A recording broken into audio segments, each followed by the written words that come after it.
Hello વિદ્યાર્થી મિત્રો, સ્વાગત છે તમારું ફરી એકવાર તમારી પોતાની YouTube channel SS Gujarat education પર. ઓકે, તો આજે આપણે જોવાના છીએ ધોરણ 11 એસપીસીસીમાં ભાગ 2ના પ્રકરણ 4નું સોલ્યુશન. તો જોડાયા જો આપણી યુટ્યુબ ચેનલ સાથે, જે સોલ્યુશન કરીશું તો એ તમારા માટે ખૂબ જ ઉપયોગી છે. તો એ બધા સોલ્યુશન જોતા રહેજો. ઓકે, અંત સુધી કે આવેદનપત્ર લેણદારો કેવી રીતે ઉપયોગી બને છે ને એ જોતા પહેલાં મિત્રો, જો તમે આખા ગાલા અસાઇનમેન્ટના સોલ્યુશનની પીડીએફ મેળવવા માંગતા હોય તો નીચે ડિસ્ક્રિપ્શનમાં મોબાઈલ નંબર આપેલો છે, એના પર કોલ કરો. આખા જે ગાલા અસાઇનમેન્ટનું સોલ્યુશન છે એની પીડીએફની કિંમત મિત્રો માત્ર ને માત્ર 100 રૂપિયા છે. તો તમે એ કોલ કરીને મેળવી શકો છો. કે તો જરૂરથી નીચે ડિસ્ક્રિપ્શનમાં આપેલ મોબાઈલ નંબર પર કોલ કરીને આખા ગાલા અસાઇનમેન્ટના સોલ્યુશનની પીડીએફ મેળવી લેજો. ઓકે, જોઈએ પહેલા નંબરનું આવેદનપત્ર લેણદારો કેવી રીતે ઉપયોગી છે. લેણદારો સાથે સંબંધ બાંધતી વખતે આવેદનપત્રમાં જણાવેલ ઉપદેશને ધ્યાનમાં લે છે. કંપની જે કાર્યો કરવા માંગે છે તે માહિતી મેળવી લેણદારો નાણાં ઉછીના આપવા કે નહીં તે અંગેનો નિર્ણય લઈ શકે છે.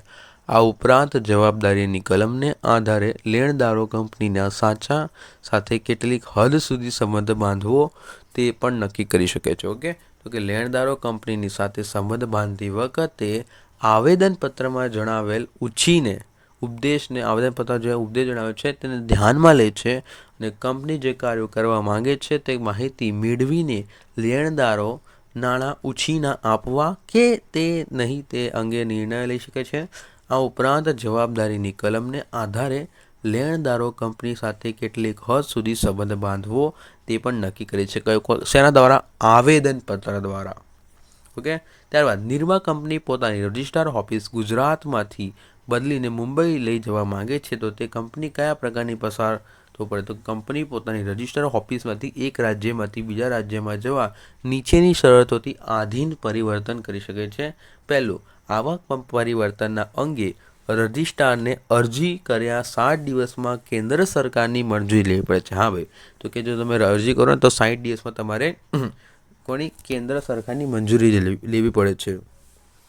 ત્યારબાદ આવા જે પરિવર્તનો છે અંગે કંપનીના લેણદારો, ડિબેન્ચર હોલ્ડરો અને અન્ય સંબંધિત વ્યક્તિઓ પાસેથી મંજૂરી મેળવવી પડે છે. ઓકે, ત્રીજું છે જે રાજ્યમાં રજિસ્ટ્રાર ઓફિસ પરિવર્તન કરવાની હોય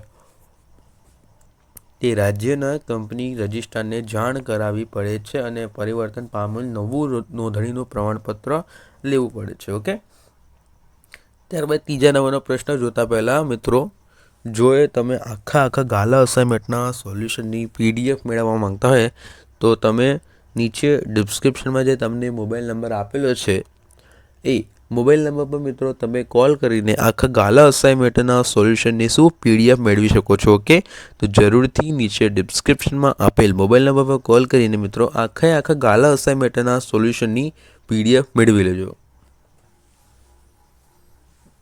કંપની રોકાણકારોનો વિશ્વાસ સંપાદન કરવા માટે કોની જવાબદારી અમર્યાદિત કરી શકે છે? તો કંપની રોકાણકારોનો વિશ્વાસ સંપાદિત કરવા માટે સંચાલકો અને મેનેજિંગ ડિરેક્ટરની લેખિત સમિતિ મેળવી તેમની જવાબદારી અમર્યાદિત રાખી શકે છે. શું કીધું છે? કંપની રોકાણકારોનો વિશ્વાસ સંપાદન કરવા માટે સંચાલકો અને મેનેજિંગ ડિરેક્ટરની લેખિત સમિતિ મેળવી તેમની જવાબદારી અમર્યાદિત રાખી શકે છે. ઓકે, ત્યારબાદ રોકાણકારો પર વિશ્વાસ સંપાદન કરવા માટે સંચાલકો મેનેજિંગ ડિરેક્ટરની લેખિત સમિતિ મેળવી તેમની જવાબદારી અમર્યાદિત રાખી શકે છે. ચોથું, પારસ કંપનીના 2 લાખ શેર લેવા કોઈ તૈયાર નથી. પારસ કંપનીના 2 લાખ શેર લેવા કોઈ તૈયાર નથી તો તેને રદ કરવા કંપનીએ કઈ પ્રક્રિયા પસાર થવું પડશે? તો કે શેર મૂડીને ઘટાડવાની પ્રક્રિયા. જો કંપનીએ બહાર પાડેલા શેર જાહેર જનતા દ્વારા ખરીદવામાં ન આવે તો એ કંપની તે શેર રદ કરવા માંગતી હોય છે તો તે શેર મૂડીમાં ઘટાડો કરવાનો હોય કહેવાય. શું કીધું છે? જો કંપની બહાર પાડેલ શેર જાહેર જનતા દ્વારા ખરીદવામાં ન આવે કંપનીએ શેર બહાર પાડ્યા છે અને જાહેર જનતા એને ખરીદે નહીં તો કંપની તે શેરને રદ કરવા માંગતી હોય છે, તો તેને શેર મૂડીમાં ઘટાડો કરવો કહેવાય. ઓકે, શું કહેવાય? શેર મૂડીમાં ઘટાડો કરવાનો કહેવાય. આ માટે કંપનીએ ખાસ ઠરાવ પસાર કરવો પડે છે. આ માટે કંપનીએ શું કરવું પડે છે? ખાસ એક ઠરાવ હોય છે એ પસાર કરવો પડે છે. અને નેશનલ કંપની લો ટ્રિબ્યુનલ NCLTની મંજૂરી લેવી પડે છે, રાઈટ. ત્યારબાદ 5મા નંબરનો પ્રશ્ન જોઈએ. અને આ ખતરનાકવાળી આપણી જો PDF મેળવવા માંગતા હોય તો તમે નીચે ડિસ્ક્રિપ્શનમાં મોબાઈલ નંબર આપેલો છે, એના પર કોલ કરો. આજે આખા ગાલા અસાઇનમેન્ટનું સોલ્યુશન છે એ તમને માત્ર ને માત્ર તો કેટલા 100 રૂપિયામાં મળી જશે. તો જરૂરથી નીચે ડિસ્ક્રિપ્શનમાં આપેલ મોબાઈલ નંબર પર કોલ કરીને આખા ગાલા અસાઇનમેન્ટના સોલ્યુશનની PDF તમે મેળવી લેજો મિત્રો. ઓકે, 5મા નંબરનું વિનાયક કંપની પોતાની અધિકૃત મૂડીમાં વધારો કરવા માંગે છે તો કંપનીએ આ માટે કઈ પ્રક્રિયામાંથી પસાર થવું પડશે? તો કે કંપની ધારા 2013ની કલમ 61 અને 64 મુજબ પ્રક્રિયા. તો કંપની અધિકૃત મૂડી વધારવા માટે નીચેની પ્રક્રિયા પસાર થવું પડે છે. સૌપ્રથમ તો કંપનીના નિયમનપત્રમાં મૂડી વધારવાની જોગવાઈ હોવી જરૂરી છે. જો જોગવાઈ ન હોય તો નિયમનપત્રમાં ફેરફાર કરવો પડે છે. ઓકે, અને સંચાલક મંડળીના સભા બોલાવીને મૂડીમાં વધારો ઠરાવ પસાર કરવો છે. અને સામાન્ય સભા બોલાવીને સભ્યોની મંજૂરી સામાન્ય ઠરાવ લેવી પડે છે. ઠરાવ પસાર થવાના 30 દિવસમાં તેમની નકલ રજિસ્ટ્રાર ઓફ કંપની ROC ને ફાઇલ કરવી પડે છે. ઓકે, ત્યારબાદ 6મા નંબરનું જવાબદારીની કલમ કેવી રીતે ફેરફાર થઈ શકે છે? તો કે જવાબદારીની કલમમાં નીચે પ્રમાણે ફેરફાર થઈ શકે છે. પહેલું, જે શેર બાકી જવાબદારીમાંથી જવાબદારી ઓછી કરવામાં આવે કે બાકી રહેલ શેરની જવાબદારી નાબૂદ કરવામાં આવે ત્યારે. શેર બાકી જવાબદારી ઓછી કરવામાં આવે કે બાકી રહેલી શેરની જવાબદારી નાબૂદ કરવામાં આવે ત્યારે. શેરની જવાબદારી ઓછી કરવામાં કે શેર પરત કરવામાં આવે.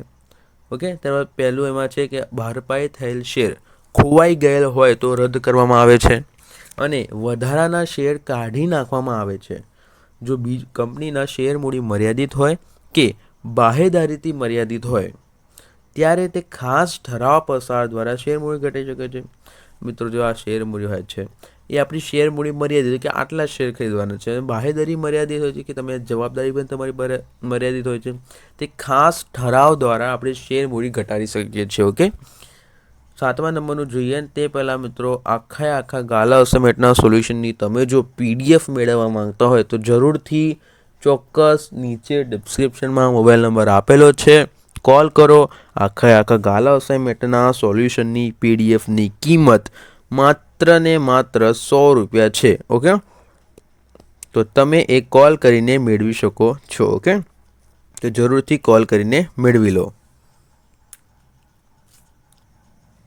અને ચેનલ સબસ્ક્રાઈબ કરવાનું ભૂલતા નહીં મિત્રો, કેમ કે આવતા વર્ષે તમે આવવાનો છો 12મા ધોરણમાં અને 12મા ધોરણ માટે આવી ખતરનાકવાળો આઈડિયા આપણે લઈને આવ્યા છીએ કે ઠોઠ વિદ્યાર્થી જેના 30% આવશે 11મા ધોરણના એ વિદ્યાર્થીને 12મા ધોરણના 80 થી 85% ચૂટકી વગાડતા આરામથી આવશે. બસ આપણી સાથે જોડાયેલો રહેવો જોઈએ. તો મિત્રો એ માટે કહું છું, આપણી YouTube ચેનલને સબસ્ક્રાઈબ કરી નાખો. 12મા ધોરણ માટે ભૂક્કા બોલાવી નાખવાના છે. ઓકે, તો ફટાફટ ચેનલ સબસ્ક્રાઈબ કરી નાખો, કેમ કે બેસ્ટ શિક્ષકોની ટીમ જે આપણી તૈયાર થઈ રહી છે એ તમારા માટે ખૂબ જ ઉપયોગી છે, રાઈટ.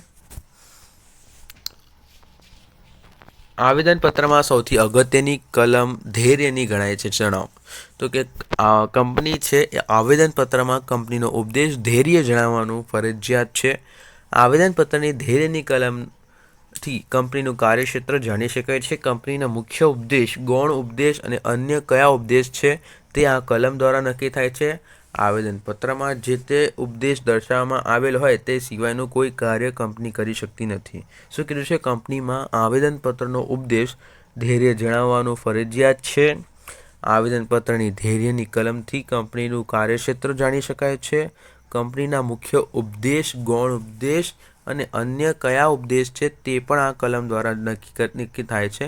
અને આવેદનપત્રમાં જે ઉપદેશ દર્શાવવામાં આવેલ હોય તે સિવાયનું કોઈ કાર્ય કંપની કરી શકતી નથી. જો તેવા કાર્યો કરે તો તે રદબાતલ ઠરે છે. આમ સંપૂર્ણપણે આવેદનપત્રમાં ધૈર્યની કલમ સૌથી અગત્યની કલમ ગણાય છે. ઓકે. 8મું, બીનાકા કંપની સાથે સંબંધ ધરાવતી દરેક વ્યક્તિ માટે કંપનીનું આવેદનપત્ર એક મહત્વનો દસ્તાવેજ છે. આ વિધાન સમજાવો. તો કે આવેદનપત્ર છે મિત્રો એ કંપનીનો સૌથીનો મહત્વનો દસ્તાવેજ છે. શું છે? મહત્વનો. કંપની વિદેશી બધી જ અગત્યની માહિતી આ દસ્તાવેજમાં આપે છે. અને આ દસ્તાવેજને અનુલક્ષીને જ કંપનીના વહીવટ નિયમો ઘડાય છે. અને કોઈ પણ નિયમ આવેદનની વિરુદ્ધ હોય તો તે ગેરકાયદેસર ગણાય છે. કોઈ પણ નિયમ આવેદનપત્રને વિરુદ્ધ હોય તો તે ગેરકાયદેસર ગણાય છે. અને આવેદનપત્રમાં કંપનીનું કાર્યક્ષેત્ર, અધિકારો, જવાબદારી અને વગેરે ઉલ્લેખ કરવામાં આવે છે. આવેદનપત્ર એ કંપનીના મહત્વનો દસ્તાવેજ છે. એવું મહત્વ કંપનીની સાથે સંબંધ બાંધતી દરેક વ્યક્તિ માટે છે. ઓકે. આમ શેર હોલ્ડરો, લેણદારો અને જાહેર જનતા માટે આવેદનપત્રનું ઘણું મહત્વ રહેલું છે મિત્રો. આવેદનપત્રનું આના માટે, આ લોકો માટે ઘણું જ મહત્વ રહેલું છે. એકવાર ફરીથી જોઈએ આ પ્રશ્ન આપણે. સારું. બીનાકા કંપની સંબંધ ધરાવતી દરેક વ્યક્તિ માટે કંપનીનું આવેદનપત્ર એક મહત્વનો ભાગ છે. તો કે આવેદનપત્ર એ કંપનીનો સૌથી મહત્વનો દસ્તાવેજ છે. કંપની વિશેની બધી જ અગત્યની માહિતી આ દસ્તાવેજ આપે છે. આ દસ્તાવેજને અનુલક્ષીને જ કંપનીના વહીવટ નિયમો ઘડાય છે. કોઈ પણ નિયમ આવેદનની વિરુદ્ધ હોય તો તે ગેરકાયદેસર ગણાય છે. આવેદનપત્રમાં કંપનીનું કાર્યક્ષેત્ર, અધિકારો, જવાબદારીઓ વગેરેનો ઉલ્લેખ કરવામાં આવે છે.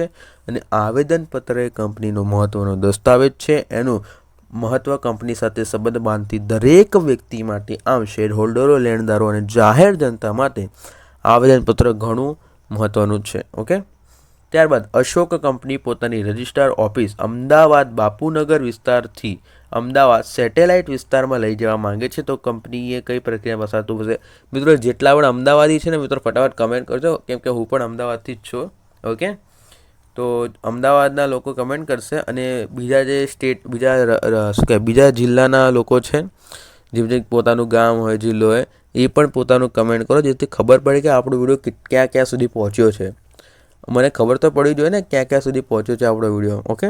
તો જરૂરથી કમેન્ટ કરી દો. કંપની રજિસ્ટ્રાર ઓફિસ એક રાજ્યમાં એક શહેરમાંથી બીજા શહેરમાં ખસેડવાની હોય ત્યારે ઠરાવ પસાર કરવો પડે છે. પરંતુ જ્યારે કંપની રજિસ્ટ્રાર ઓફિસ એક જ રજિસ્ટ્રારના અધિકાર ક્ષેત્રમાં બીજા રજિસ્ટ્રાર ક્ષેત્રમાં પરિવર્તન કરે ત્યારે પ્રાદેશિક ડિરેક્ટર પાસે આમની નોંધ જરૂરી પડે છે. પ્રાદેશિક ડિરેક્ટર પાસે જવું પડશે. ત્યારબાદ મિત્રો આપણો જે ભાગ 2ના પ્રકરણ 5નો વિડીયો છે, તો એમાં આપણે મળીએ. જોતા રહેજો આપણી યુટ્યુબ ચેનલ પર. આપણે બધા વિડીયો ગાલા અસાઇનમેન્ટનું સોલ્યુશન કરાવીએ છીએ. તો સબસ્ક્રાઈબ કરવાનું ભૂલતા નહીં મિત્રો આપણી યુટ્યુબ ચેનલને, અને વિડીયોને લાઇક કરવાનું ભૂલતા નહીં. ઓકે. તો મળીએ મિત્રો નેક્સ્ટ વિડીયોમાં. Thank you for watching.